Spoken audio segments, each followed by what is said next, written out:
प्यारे बच्चों नमस्कार, कैसे हैं आप सभी। उम्मीद करता हूं आप सभी स्वस्थ होंगे। तो प्यारे बच्चों आज हम लोग कर रहे हैं ट्रिग्नोमेट्री का एक बहुत ही इंपॉर्टेंट क्वेश्चन है।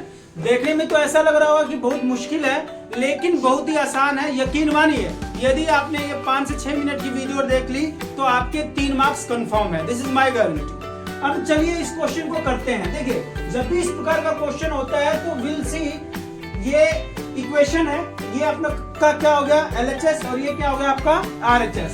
तो हम कोशिश ये करते हैं कि इसको सोल्व करते करते ऐसा ले आए। समझ में आ गई बात। हमें इसको सोल्व करना और ऐसा इस फॉर्मेट में लाना है। तो सबसे पहले यू विल राइट LHS। क्या लिखेंगे? Left hand side. Left hand side में आपको क्या दिया हुआ है? sin 6a plus cos 6a। ठीक है प्यारे बच्चों। अब ये जब पावर आता है, एक्सपोनेंशियल पावर में आपने 8th क्लास में 7th क्लास में पढ़ा होगा कि इस प्रकार के जो क्वेश्चन होते थे उनको हम सोल्व करने के लिए क्या करते थे। मैं इसको कैसे लिख सकता हूं? I can write it like this. मैं अगर इसको ऐसे लिखूंगा तो क्या मुझे ऐसा मिल जाएगा? क्या बिल्कुल ऐसा मिलेगा। क्यों? क्योंकि जो पावर होती है और ऊपर जो ब्रैकेट के बाहर लगाता हूं, उन दोनों को आप जब मल्टीप्लाई करेंगे you will get the same thing. तो ये फाइनली आपको क्या मिलेगा? sin 6a मिल गया ना।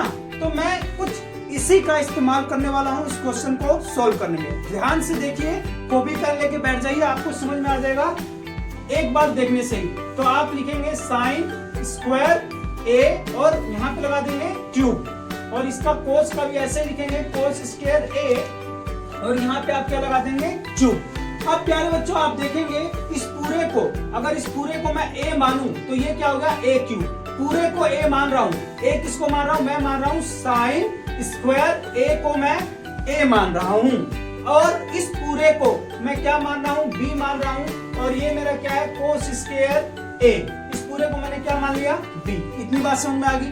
अब आप देखेंगे कि ये अब क्या बन जाएगा? a क्यूब, और ये थोड़ा सा मैंने लिख दिया b क्यूब। तो आपको एक चीज तो मालूम हुआ, a cube plus b cube, ऐसा कुछ फॉर्मूला था, ऐसा था। ये एक फॉर्मूले में आता था, याद कीजिए, एक फॉर्मूले में आता था। और ये किसका एक्सपेंशन होता था? ये होता था a प्लस b का होल क्यूब। अब जरा इसको एक्सपेंड कीजिए, ये आएगा आपका a cube plus b cube plus 3ab, और क्या आएगा? a प्लस में b। अरे ये था कि नहीं? बिल्कुल ऐसे ही था। अब हम कुछ इसका इस्तेमाल करने वाले हैं प्यारे बच्चों। अब देखो, जैसे a क्यूब और b क्यूब चाहिए ना, मुझे तो a क्यूब और b क्यूब चाहिए। तो मैं क्या करूंगा? मुझे ये वाली वैल्यू चाहिए, तो मुझे ये वाली वैल्यू चाहिए, तो मैं इसको ऐसे रखता हूं और मैं इसको इधर ले आता हूं। तो ये क्या हो जाएगा? a cube plus b cube. अब a cube plus b cube की वैल्यू मुझे निकालनी है, तो क्या होगा? ये यही रहने दो, ये इस साइड शिफ्ट हो जाएगा, है ना। इस साइड शिफ्ट करेंगे तो अब क्या हो जाएगा? a प्लस में b का होल क्यूब, ये इधर आएगा तो क्या हो जाएगा? माइनस में 3ab और a प्लस में b। देखो मैं कंसेप्ट सिखा रहा हूं आपको, आप कंसेप्ट पे ध्यान दीजिए। What you have to learn, what you have to do is you have to learn simple formula that a plus b whole cube is equal to a cube plus b cube plus 3ab और a plus में b। अब आपको क्या चाहिए? अब करना क्या है कि भाई आपको a क्यूब और b क्यूब चाहिए। तो इसी फॉर्मूले से शिफ्टिंग जानते हैं, ट्रांसपोज जानते हैं, ट्रांसपोज कर लेना है। आप इसको यहीं छोड़ देना और बाकी सारा एक साथ ले आना, तो ये आपको मिल जाएगा। अब आपको क्या करना है? सिंपल, बिल्कुल सिंपल है। a cube plus b cube, इसका मतलब यही है ना, ये sin स्क्वायर a का cube plus cos square a का क्यूब। आ गया ये a, और ये क्या हो गया? b। जब इसको सोल्व करेंगे तो ये एक्सपेंड करना है, इस फॉर्मूले में रखना है। तो a की जगह क्या लिखोगे? बताओ जरा, a क्या था? ये था, तो ये मैंने लिख दिया sin स्क्वायर a, और b क्या था? b है आपका cos स्क्वायर, और क्या है यहाँ पे?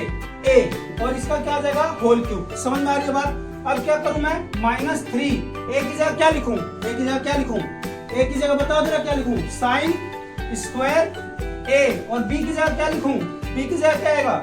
b की जगह cos स्क्वायर a। इजी है, आसान है, समझ में आ रही बात। अब आपको क्या करना है? कुछ नहीं करना। आप जानते हैं ट्रिग्नोमेट्री का बेसिक फॉर्मूला है sin square a plus cos square a is equals to 1। तो यहाँ पे आप क्या लिख देंगे? 1, और ऊपर क्या लग जाएगा? क्यूब, -3 sin स्क्वायर a और cos स्क्वायर a। और फाइनली आप पाएंगे कि ये 1 हो गया, ये हो गया आपका -3 साइन स्क्वायर ए और कोस स्क्वायर ए। और इसको जरा एक्सपेंड करके लिख लीजिए, तो ये हो जाएगा साइन, ये इन दोनों को मल्टीप्लाई करोगे तो क्या आ जाएगा sine 6a plus cos square A, cos 6a। मतलब ओवरऑल जब आप इसको एक्सपेंड कर रहे हैं तो ऐसा ही कुछ मिल रहा है ना, तो आप इसको ऐसे करके लिख देंगे और आपको ये मिल गया। और ये देखो जरा मैच कर रहा है कि नहीं कर रहा है, ये फॉर्मूले में ही सारा आंसर आ गया हमें। तो हम लास्ट में लिखेंगे equals to RHS hence proof, equals to RHS hence proof. बहुत ही आसान है प्यारे बच्चों, फिर से रिकैप बता देता हूँ आपको। What you have to do is simply ये वाला फॉर्मूला आपको इस्तेमाल करना है जो आपने दूसरे चैप्टर में पढ़ा था 9th क्लास में। a प्लस बी का होल क्यूब क्या होता है, a cube plus B cube plus 3ab और a प्लस में b। आपको चाहिए क्या, ये इसको कोरिलेट किससे करना है, इससे। ऐसा कुछ फॉर्मूला बनाना है। तो ऐसा फॉर्मूला बनाने के लिए मैंने आपको बताया कि इसको ऐसे एक्सपेंड कर देंगे, देन इसमें इसको किनारे ले लेंगे और सॉल्व करते करते you will get this value. तो ये बहुत आसान है, इसको 2 बार अपनी नोटबुक में कर लीजिएगा, you will get the solution. Till then take care, खुश रहिए, खुशामदीद, नमस्कार।